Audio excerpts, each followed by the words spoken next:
എനിക്ക് വളരെ നല്ല ഉറപ്പുണ്ട് നിങ്ങൾക്ക് ഈ സന്ദേശം ഒരു ഭയങ്കര പ്രചോദനമായിരിക്കും, ഒരു ഐ ഓപ്പണിംഗ് ആയിരിക്കും. ഈ സന്ദേശം കേൾക്കുന്ന നിങ്ങൾ ജീവിതത്തിൽ ഒരു പ്രാവശ്യമെങ്കിലും അർദ്ധരാത്രിയിൽ എഴുന്നേറ്റിരുന്ന് പ്രാർത്ഥിച്ചിട്ടുള്ള ഒരു വ്യക്തിയായിരിക്കാം. ഇന്ന് നിങ്ങളത് തുടരുന്നുണ്ടോ ഇല്ലയോ എന്നുള്ളതല്ല, പക്ഷേ ഒരിക്കലെങ്കിലും 12 മണിക്കോ പുലർച്ചെ 3 മണിക്കോ 2 മണിക്കോ ഒക്കെ എഴുന്നേറ്റ് പ്രാർത്ഥിച്ച ഒരനുഭവം നിങ്ങൾക്കുണ്ടാകും. അങ്ങനെ ഒരിക്കലെങ്കിലും പുലർച്ചെ പ്രാർത്ഥിച്ചിട്ടുള്ള ഒരു വ്യക്തിയാണെങ്കിൽ, അല്ലെങ്കിൽ ഇപ്പോഴും അത് കണ്ടിന്യൂ ചെയ്യുന്ന ഒരു വ്യക്തിയാണെങ്കിൽ, താഴെ നിങ്ങൾ കമന്റ് ചെയ്യാൻ മറക്കരുത്. ഞാൻ പ്രാർത്ഥിച്ചിട്ടുള്ള വ്യക്തിയാണ്, അല്ലെങ്കിൽ ഞാൻ പ്രാർത്ഥിക്കുന്ന വ്യക്തിയാണ്. മറ്റൊരു കൂട്ടരുണ്ട്, എനിക്കൊന്ന് എഴുന്നേറ്റ് പ്രാർത്ഥിക്കണമെന്നുണ്ട്, പക്ഷെ പറ്റുന്നില്ല. എനിക്ക് നിങ്ങളുടെ വിലപ്പെട്ട സഹകരണം ആവശ്യമാണ്. 10-15 മിനിറ്റിനകത്ത് തീരുന്ന ഈ സന്ദേശത്തിൽ ജീവിതം മുഴുവനും അവസാനിക്കാത്ത നിലയിൽ നിങ്ങൾക്ക് പ്രാർത്ഥിക്കുവാനുള്ള ഒരു അഭിഷേകവും ഒരാത്മമാരിയും കർത്താവ് നിങ്ങളുടെ മേൽ പകരും എന്ന് എനിക്ക് നല്ല ഉറപ്പുണ്ട്. നോക്കൂ, പുലർച്ചെ 3 മണി എന്ന് പറയുന്നത് ഒരു മാജിക് ടൈം ഒന്നും അല്ല. അതിനകത്ത് ആ സമയത്തിന് പ്രത്യേകിച്ച് ഒന്നും നിങ്ങളുടെ ജീവിതത്തിൽ ചെയ്യാൻ പറ്റുകയില്ല. പക്ഷേ നിങ്ങൾക്ക് ആ സമയത്തെ കൊണ്ട് ജീവിതത്തിൽ പലതും ചെയ്തെടുക്കാനായി സാധിക്കും. പുലർച്ചെ 3 മണി എന്ന് പറയുന്നത് നോയിസ് ഇല്ലാത്ത ഒരു ശബ്ദമാണ്. പലപ്പോഴും നോയിസ് കുറയുമ്പോഴാണ് ദൈവത്തിന്റെ വോയിസ് നമ്മുടെ ജീവിതത്തിൽ വെളിപ്പെട്ട് വരുന്നത്. ദൈവവചനം പരിശോധിക്കുമ്പോഴും നോയിസിനകത്ത് നിന്ന് സെപ്പറേറ്റ് ചെയ്ത് നിന്ന ഒരു ഭൃത്യന്റെ നടുവിൽ ദൈവം തന്റെ വോയിസ് പുറപ്പെടുവിച്ചത് നമുക്ക് കാണാനായി സാധിക്കും. ഒത്തിരി ഒത്തിരി ഒത്തിരി ഒത്തിരി ദൈവദാസന്മാരുടെ ചരിത്രം നമുക്ക് എടുക്കുമ്പോൾ ബൈബിളിൽ നിന്ന് തന്നെ ചില വ്യക്തിത്വങ്ങളെ എടുക്കുമ്പോൾ നോയിസ് ഇല്ലാത്ത സമയങ്ങളിൽ തെളിഞ്ഞു വന്ന ദൈവത്തിന്റെ വോയിസിനെ കുറിച്ച് നമുക്ക് കാണാൻ കഴിയും. നമ്മുടെ ഈ പ്രപഞ്ചത്തെ തന്നെ ഒന്നെടുത്താൽ, ഈ പ്രപഞ്ചത്തിൽ ഒരു ശബ്ദങ്ങളും ഈ പ്രപഞ്ചത്തിൽ ഇല്ലാതിരുന്ന സമയത്താണ് ദൈവത്തിന്റെ വോയിസ് ചിലത് ക്രിയേഷന് വേണ്ടിയിട്ട് പുറപ്പെട്ടു വന്നത്. ഈ മെസ്സേജ് നിങ്ങൾ കേട്ടു തുടങ്ങുമ്പോൾ തന്നെ ഞാൻ ആത്മാവിന്റെ ഒരു ശബ്ദം എന്റെ ഉള്ളിൽ കേൾക്കുന്നത് ഞാൻ നിങ്ങളിലേക്ക് കൈമാറുകയാണ്. നോക്കൂ, ചില ശൂന്യതകളുടെ നടുവിൽ, നിശബ്ദതയുടെ നടുവിൽ, മിണ്ടാനും പറയാനും കൂടെ നിൽക്കാനും ആരുമില്ലാത്തതിന്റെ നടുവിൽ ഒറ്റപ്പെട്ട് നിൽക്കുന്ന നിങ്ങളോട് ദൈവത്തിന്റെ ആത്മാവ് പറയുന്നു, പലരുടെയും നോയിസ്, പലരുടെയും സഹകരണം, പലരുടെയും സ്നേഹം തണുത്തും മാറിയും പോയത് ദൈവത്തിന്റെ വോയിസ് നിങ്ങളുടെ ജീവിതത്തിൽ വെളിപ്പെട്ടു വരാൻ വേണ്ടിയിട്ടാണ്. ഈ ശബ്ദങ്ങൾക്കകത്ത് നിൽക്കുമ്പോൾ പലപ്പോഴും ദൈവത്തിന്റെ മന്ദസ്വരങ്ങൾ നമ്മുടെ കാതുകൾക്കകത്ത് വന്നെത്തണമെന്നില്ല. പലരുടെയും ശബ്ദം അത് ബ്ലോക്ക് ചെയ്യും. പലതരത്തിലുള്ള ഇടപെടലുകൾ ദൈവത്തിന്റെ ശബ്ദത്തെ ബ്ലോക്ക് ചെയ്യും. രാജാക്കന്മാരുടെ 1-ാമത്തെ പുസ്തകം 19-ാമത്തെ അധ്യായം, അതിൽ 11-12 വാക്യങ്ങൾ വായിക്കുമ്പോൾ ഏലിയാവിന്റെ ഒരു അനുഭവം അവിടെ പറയുന്നുണ്ട്. നീ പുറത്തു വന്ന പർവ്വതത്തിൽ യഹോവയുടെ മുൻപാകെ നിൽക്കാം എന്നവൻ കൽപ്പിച്ചു. അപ്പോൾ ഇതാ യഹോവ കടന്നു പോകുന്നു. ശക്തിയുള്ള ഒരു കൊടുങ്കാറ്റ് യഹോവയുടെ മുൻപിൽ പർവ്വതങ്ങളെ കീറി പാറകളെ തകർത്തു. എന്നാൽ കാറ്റിൽ യഹോവയില്ലായിരുന്നു. കാറ്റിന്റെ ശേഷം ഒരു ഭൂകമ്പമുണ്ടായി. ഭൂകമ്പത്തിലും യഹോവയില്ലായിരുന്നു. ഭൂകമ്പത്തിന്റെ ശേഷം ഒരു തീയിലും യഹോവയില്ലായിരുന്നു. തീയുടെ ശേഷം സാവധാനത്തിൽ ഒരു മൃദുസ്വരമുണ്ടായി. എന്നെ ഒന്ന് ശ്രദ്ധിച്ചാട്ടെ. കാറ്റിൽ ദൈവം ഏലിയാവിനോട് സംസാരിക്കുമെന്ന് പറഞ്ഞു. ഏലിയാവിന്റെ ജീവിതത്തിൽ വളരെ ശക്തമാകുന്ന ഒരു ദൈവിക ആലോചന ലഭിച്ചേ മതിയാകൂ എന്നുള്ള ഒരു സന്ദർഭം.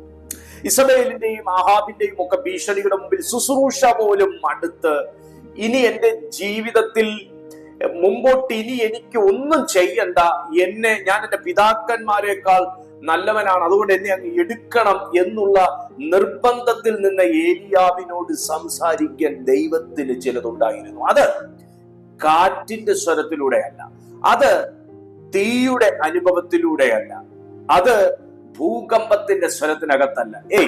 എന്നെ ഒന്ന് ശ്രദ്ധിച്ചാട്ടെ പ്രിയപ്പെട്ട സുഹൃത്തെ.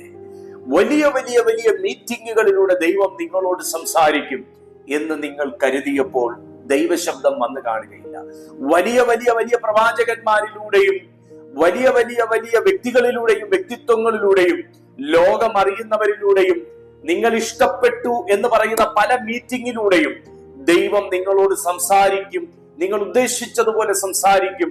ദൈവം ഇടപെടും. ഇന്നൊരു ദൈവപ്രവൃത്തി ഇങ്ങനെ ഉണ്ടാകും എന്നൊക്കെ നിങ്ങൾ കരുതിയെങ്കിലും അതൊന്നും നിങ്ങളുടെ ജീവിതത്തിൽ നടന്നു എന്ന് വരികയില്ല, നടന്നിട്ടുണ്ടാകില്ല.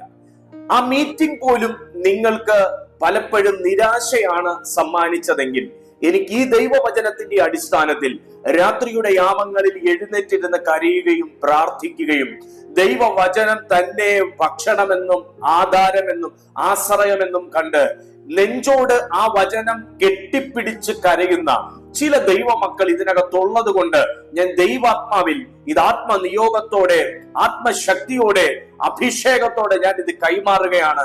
നീ പ്രതീക്ഷിച്ച പലരിൽ നിന്നും നിങ്ങൾ പ്രതീക്ഷിച്ച ഉത്തരങ്ങൾ ഇല്ലാതിരിക്കുമ്പോൾ, നിങ്ങൾ പ്രതീക്ഷിച്ച പല സ്ഥലത്തു നിന്നും പ്രതികരണങ്ങൾ നിങ്ങളെ തേടി വരാതിരിക്കുമ്പോൾ, നിങ്ങൾ വിശ്വസിച്ച പലരിൽ നിന്നും നിങ്ങൾക്ക് പ്രാർത്ഥനയുടെ മറുപടി എന്ന വണ്ണം പലതും വരാതിരിക്കുമ്പോൾ, ദൈവത്തിന്റെ ആത്മാവിന് ഏലിയാവിന് തെളിയിച്ചത് തന്നെ നിങ്ങളോട് തെളിയിക്കാനുണ്ട്.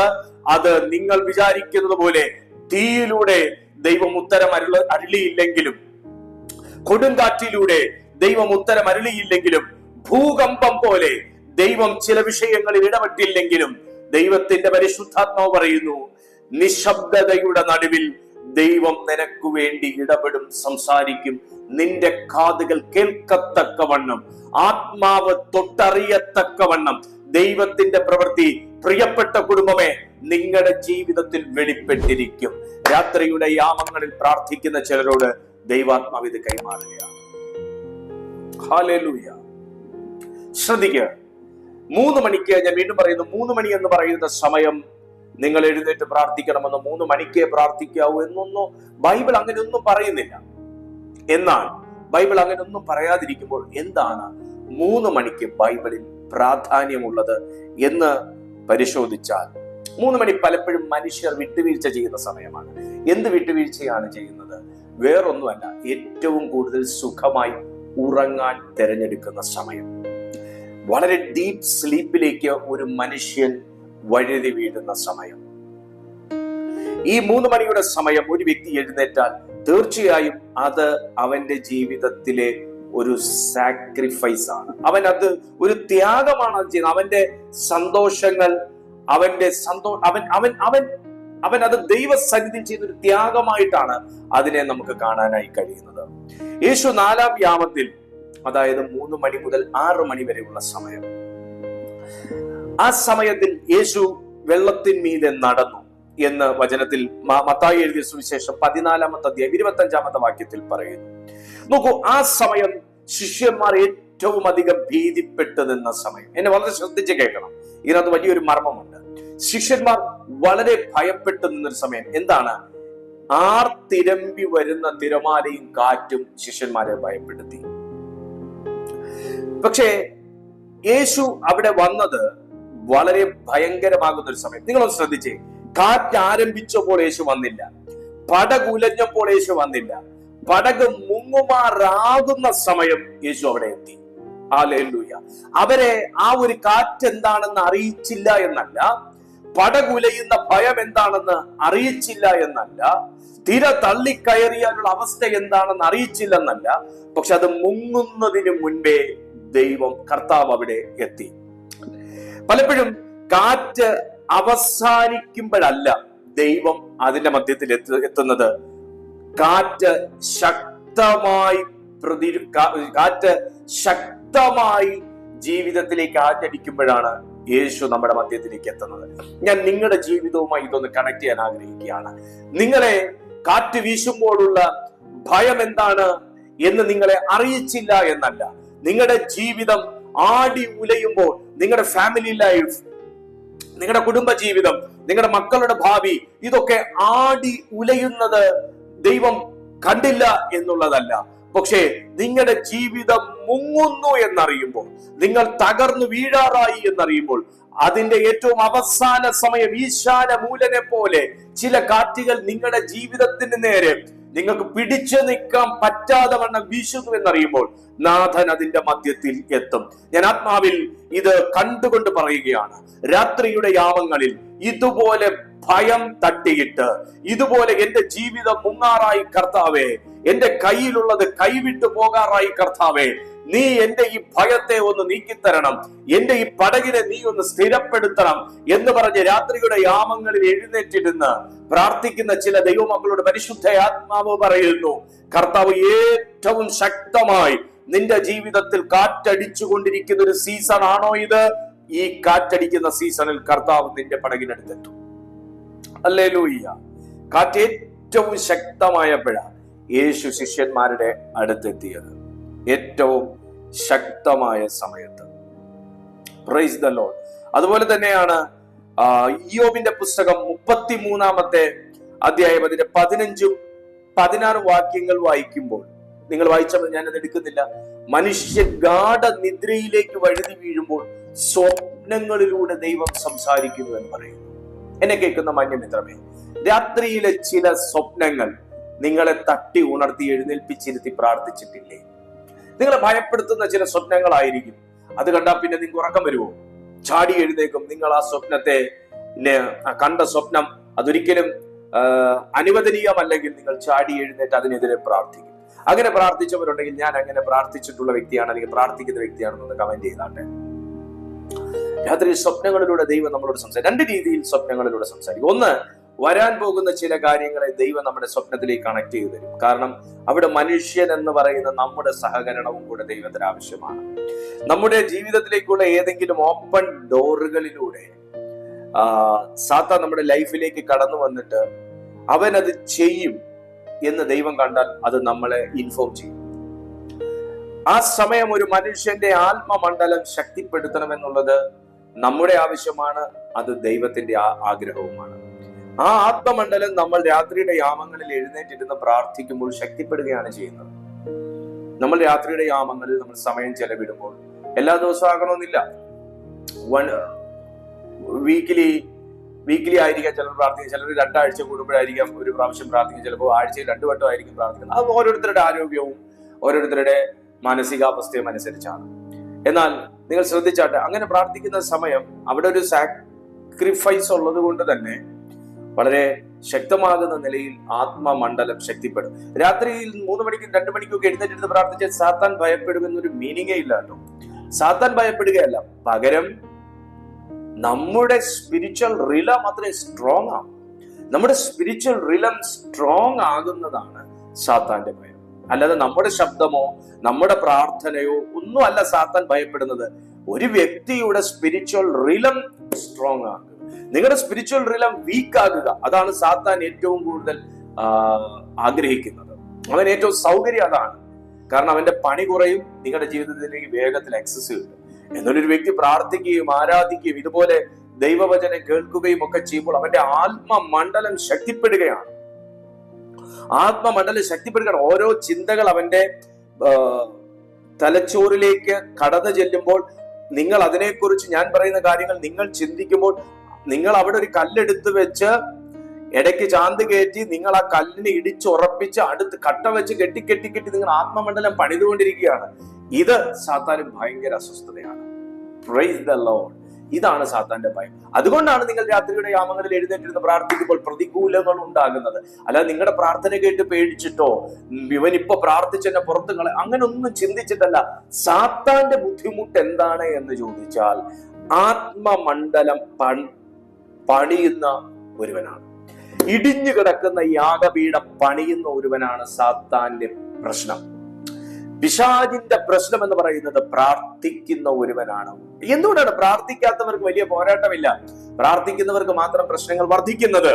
അതിന്റെ കാരണം മറ്റൊന്നുമല്ല, പ്രാർത്ഥിക്കാത്തവന്റെ സ്പിരിച്വൽ റിലം എന്ന് പറയുന്നത് വേലി പൊളിഞ്ഞു കിടക്കുന്ന ഒരു പറമ്പ് പോലെയാണ്. എന്നാൽ പ്രാർത്ഥിക്കുന്നവനെ സംബന്ധിച്ച് കടന്നു വരാൻ ശ്രമിക്കുന്ന ജന്തുക്കൾക്ക്, ജീവികൾക്കൊന്നും കയറാൻ പറ്റാത്തതുപോലെ അവിടെ സുരക്ഷിതമായി മുള്ളുവേലി കെട്ടിയിരിക്കുന്നത് പോലെ, അല്ലെങ്കിൽ തീമതിൽ കെട്ടിയിരിക്കുന്നത് പോലെ, അല്ലെങ്കിൽ കോമ്പൗണ്ട് വാൾ കെട്ടിയിരിക്കുന്നത് പോലെ തടസ്സമാണ് അവർക്ക് പ്രവേശിക്കാൻ കഴിയാതെ വണ്ണം. അതാണ് അതിന്റെ കാരണം. പ്രിയപ്പെട്ട സുഹൃത്തെ, നിന്റെ പറമ്പിൽ വളരെ വിളവുണ്ട് എന്ന് കണ്ട് അതിനെ തുരന്ന് മോഷ്ടിക്കാനായി വരുന്ന ചില കള്ളന്മാർക്ക് കയറാൻ പറ്റാത്തതുപോലെ സുരക്ഷിതത്വത്തിന്റെ മതിൽ എന്റെ ദൈവം തീർത്ത് തന്നത് തന്നെയാണ് ശത്രുവിന് നിങ്ങളോടും നിങ്ങളുടെ കുടുംബത്തോടുമുള്ള വൈരത്തിന്റെ, പകയുടെ, ശത്രുതയുടെ കാരണം കിട്ടുന്ന സമയം മുഴുവനും ഇരുന്ന് പ്രാർത്ഥിച്ച് നിങ്ങളുടെ മതിലിന് വിള്ളലും വിടവുമില്ല എന്ന് ഉറപ്പുവരുത്തിയും പലപ്പോഴും ചെറിയ ചില വിടവുകളും പൊട്ടലും പോലും വേഗത്തിൽ നിങ്ങൾ ക്ലിയർ ചെയ്ത് ആ മതിലിനെ സുരക്ഷിതമായി കൊണ്ടു നടക്കുന്നത് പിശാചിന് കണ്ടുകൂടാ. അതുകൊണ്ട് പ്രാർത്ഥനയുടെ ശക്തി കുറയ്ക്കരുത്, മുൻപോട്ട് പോകുക. രാത്രിയിൽ നമ്മുടെ ആത്മാവ് കൂടുതൽ വിശ്രമിക്കുന്ന സമയം ദൈവം തന്റെ സ്വപ്നങ്ങൾ കൊണ്ടുവരും. ഞാൻ നിങ്ങളോടൊരു കാര്യം പറയട്ടെ, നിങ്ങളുടെ ജീവിതത്തിൽ നിന്ന് കുറെ പേരൊക്കെ ഈ നാളുകളിൽ അങ്ങ് വിട്ടുപോയെങ്കിൽ, നിങ്ങളുടെ ലൈഫിൽ നിന്ന് കുറെ ആൾക്കാരൊക്കെ ഒരു കാരണമില്ലാതെ അകന്നു പോയെങ്കിൽ, ഈ നാളുകളിൽ നിങ്ങൾ ആത്മീയമായി ഒന്ന് മുന്നേറി വന്നപ്പോൾ ചില വ്യക്തികളൊക്കെ അകാരണമായി നിങ്ങളോട് പിണങ്ങിയെങ്കിൽ, അങ്ങനെയുള്ളവരുണ്ടെങ്കിൽ ഒന്ന് കമന്റ് ചെയ്താട്ടെ. പിണങ്ങിയെങ്കിൽ ദൈവത്തിന് സ്തോത്രം പറയേ. അനാവശ്യമാകുന്ന ചില നോയിസ് നിങ്ങളുടെ ജീവിതത്തിൽ നിന്ന് ബ്രേക്ക് ഡൗൺ ചെയ്തിട്ട് ആ സ്ഥലത്ത് ദൈവത്തിന്റെ വോയിസ് കൊണ്ട് നിറയ്ക്കാൻ ദൈവം ആഗ്രഹിക്കുന്നു. നിങ്ങളോട് ദൈവത്തിന് ചില മൂല്യവത്തായ കാര്യങ്ങൾ അറിയിക്കാനുണ്ട്. അതാണ് ചിലതിനെയൊക്കെ ദൈവം അങ്ങ് നീക്കിക്കളഞ്ഞത്. അപ്പോസ്തലന്മാരാണെങ്കിൽ തന്നെയും അവരുടെ ലൈഫിൽ ഒത്തിരി ആളുകളും രോഗികളും ഭൂതഗ്രസ്തരും കൊണ്ട് നിറഞ്ഞ നോയിസിനകത്ത് നിന്ന് കാരാഗ്രഹത്തിനകത്തേക്ക് നോയിസ് ഇല്ലാത്ത ഒരു ഐസൊലേഷൻ പീരീഡിലേക്ക് അവരെ മാറ്റിയ സമയം, അവർ ആ തടവിനകത്ത് കിടന്നും അർദ്ധരാത്രിയിൽ എഴുന്നേറ്റ് ദൈവത്തോട് നിലവിളിച്ചപ്പോൾ പ്രവൃത്തി വെളിപ്പെട്ടതിന്റെ കാരണം നോയിസിൽ നിന്ന് മാറിയുള്ളൊരു ജീവിതമാണ്. ഈ നാളുകളിൽ ഒത്തിരി പേർ ഉണ്ടായിരുന്ന നിങ്ങൾ ഒറ്റപ്പെട്ടു നിൽക്കുന്ന ഒരു സന്ദർഭമാണെങ്കിൽ ഞാൻ നിങ്ങളോട് പറയുന്നു, അധികം ദൈവത്തിന് സ്തോത്രം ചെയ്യുക. വിട്ടുപോയവരെല്ലാം നിങ്ങളുടെ അരികിലേക്ക് കർത്താവ് കൂട്ടിയിണക്കും. ദൈവത്തിന്റെ വചനം സദൃശവാക്യങ്ങളിൽ പറയുന്നു, ഒരുത്തന്റെ വഴി യഹോവയ്ക്ക് പ്രസാദകരമാകുമ്പോൾ അവന്റെ ശത്രുക്കളെ പോലും അവനോടുകൂടെ കൂട്ടിയിണക്കുന്ന ഒരു ദൈവം. പ്രിയപ്പെട്ട സുഹൃത്തെ, നിങ്ങളുടെ തെറ്റുകൊണ്ടല്ല, കുറ്റം കൊണ്ടല്ല, പെരുമാറ്റം കൊണ്ടല്ല ചില വ്യക്തികളൊക്കെ നിങ്ങളിൽ നിന്ന് അകന്നു പോയത് എങ്കിൽ നിങ്ങൾ അതിൽ വിഷമിക്കേണ്ടതും വിഷാദിക്കേണ്ടതുമാകുന്ന കാര്യമില്ല. ആ സമയം കൂടെ നിങ്ങൾ ദൈവസന്നിധിയിൽ സ്പെൻഡ് ചെയ്യുക. നിങ്ങളുടെ വഴി ചൊവ്വുള്ളത് എന്ന് ഉറപ്പുവരുത്തുക. മാറിപ്പോയവർ അകാരണമായി നിങ്ങളുടെ ജീവിതത്തിൽ നിന്ന് മാറിപ്പോയ ചില വ്യക്തികൾ ഒരു കാരണവും കൂടാതെ തന്നെ ആ പിണക്കമൊക്കെ അങ്ങ് മാറുമ്പോ മടങ്ങി വന്നുകൊള്ളും. ഈ നോയിസിനെ ദൈവം എടുത്തു മാറ്റിയത് അധികം ദൈവത്തിന്റെ വോയിസ് നിങ്ങളുടെ ജീവിതത്തിൽ കേൾപ്പിക്കാൻ വേണ്ടിയിട്ടാണ്. അതുകൊണ്ട് ഞാൻ നിങ്ങളോട് പറയട്ടെ, ഒരു 12 മണിക്ക് പ്രാർത്ഥിക്കാൻ തിരഞ്ഞെടുത്തൊരു വ്യക്തിയാണെങ്കിൽ, 2 മണിക്ക് പ്രാർത്ഥിക്കാൻ തിരഞ്ഞെടുത്തൊരു വ്യക്തിയാണെങ്കിൽ, 3 മണിക്ക് പ്രാർത്ഥിക്കാൻ തിരഞ്ഞെടുത്തൊരു വ്യക്തിയാണെങ്കിൽ, നിങ്ങൾ സാക്രിഫൈസ് ചെയ്ത പലതും മാറ്റിവെച്ചിട്ട് ദൈവസന്നിധിയിൽ എന്ന് പറഞ്ഞ് ഓടിച്ചെന്ന സമയങ്ങളൊക്കെ നിങ്ങളുടെ ജീവിതത്തിൽ അത്ഭുതകരമാകുന്ന പണികൾ ദൈവത്തിന്റെ ആത്മാവ് ചെയ്തിട്ടുണ്ട്. അത് പകലാണെങ്കിലും, അത് രാത്രിയാണെങ്കിലും, അത് അർദ്ധരാത്രികളാണെങ്കിലും. പ്രിയപ്പെട്ട ദൈവമക്കളെ, ഒരു മനുഷ്യൻ രാവിലെ എഴുന്നേറ്റ ഉടൻ ദൈവത്തിന് കൊടുക്കുന്ന ആദ്യ ഫലമാണ് നമ്മുടെ സമയം. നമ്മള് ദശാംശം കൊടുക്കുന്നതിനെ കുറിച്ചും അങ്ങനെയൊക്കെ നമ്മൾ ഒത്തിരി കേട്ടിട്ടുണ്ട്. ആദ്യ ഫലം യഹോവയ്ക്കുള്ളതെന്നല്ലേ? നിങ്ങൾ ഇതൊന്ന് പ്രാക്ടീസ് ചെയ്യും. നിങ്ങൾ രാവിലെ ബെഡിൽ നിന്ന് എഴുന്നേറ്റ ഉടൻ അയ്യോ സമയം ഒത്തിരി ആയിപ്പോയി എന്ന് പറഞ്ഞ് ഓടി കിച്ചണിലേക്കും അതുപോലെ മറ്റു കാര്യങ്ങളിലേക്കും ഒക്കെ പോകുന്നവരാണെങ്കിൽ ആദ്യ ഫലം ദൈവത്തിന് കൊടുത്തു നോക്കൂ. നിങ്ങളുടെ സമയം ഒരു ദിവസം, കർത്താവേ ഒരു പുതിയ ദിനം തന്നതിന് നന്ദി, ഇന്നത്തെ ദിവസം അവിടുത്തെ കൃപയാൽ എന്നെ നിറയ്ക്കണമേ, അവിടുത്തെ ശക്തിയാൽ എന്നെ നിറയ്ക്കണമേ. ഇന്ന് ഞാൻ ചെയ്യേണ്ട കാര്യങ്ങളെല്ലാം തിരുമുമ്പിൽ ഞാൻ ഏൽപ്പിക്കുകയാണ്. അത് വിവേകത്തോടും ജ്ഞാനത്തോടും ചില കൃപ നൽകണമേ. എന്നോട് ഇന്ന് അവിടുന്ന് സംസാരിക്കണമേ. എന്റെ ഇന്നത്തെ ജീവിതം കൊണ്ട് ഒരു വ്യക്തിക്കെങ്കിലും ഒരു ഗുണമുണ്ടാകണമേ എന്ന് പറഞ്ഞൊന്ന് ഏൽപ്പിച്ച് പ്രാർത്ഥിച്ച് ദൈവത്തിന് സ്തോത്രം ചെയ്ത് നിങ്ങളൊന്ന് ആരംഭിച്ചു. പലപ്പോഴും നിങ്ങൾ പ്രാർത്ഥിച്ച സമയത്തിൽ ഉദ്ദേശിച്ച കാര്യത്തിന് വിടുതൽ കിട്ടിയില്ല എന്നുള്ളൊരു നിരാശ നിങ്ങളെ അലട്ടുന്നുണ്ടാകും. പക്ഷേ നിങ്ങൾ അറിയാത്ത ഒത്തിരി കാര്യങ്ങൾ, മാറ്റങ്ങൾ നിങ്ങളുടെ ചെറു പ്രാർത്ഥനകളിലൂടെ നിങ്ങളുടെ ജീവിതത്തിൽ നടന്നിട്ടുണ്ട്. Hallelujah, hallelujah. അതുകൊണ്ട് പ്രാർത്ഥന നിർത്തിയവരാണെങ്കിൽ ഇന്നു മുതൽ സ്റ്റാർട്ട് ചെയ്യുക. കൂട്ടായ്മകളിൽ നിന്ന് അകന്നു നിൽക്കുന്നവരാണെങ്കിൽ ഇന്നു മുതൽ ഒരു നല്ല കൂട്ടായ്മയിലേക്ക് നിങ്ങൾ കണക്ട് ആകുക.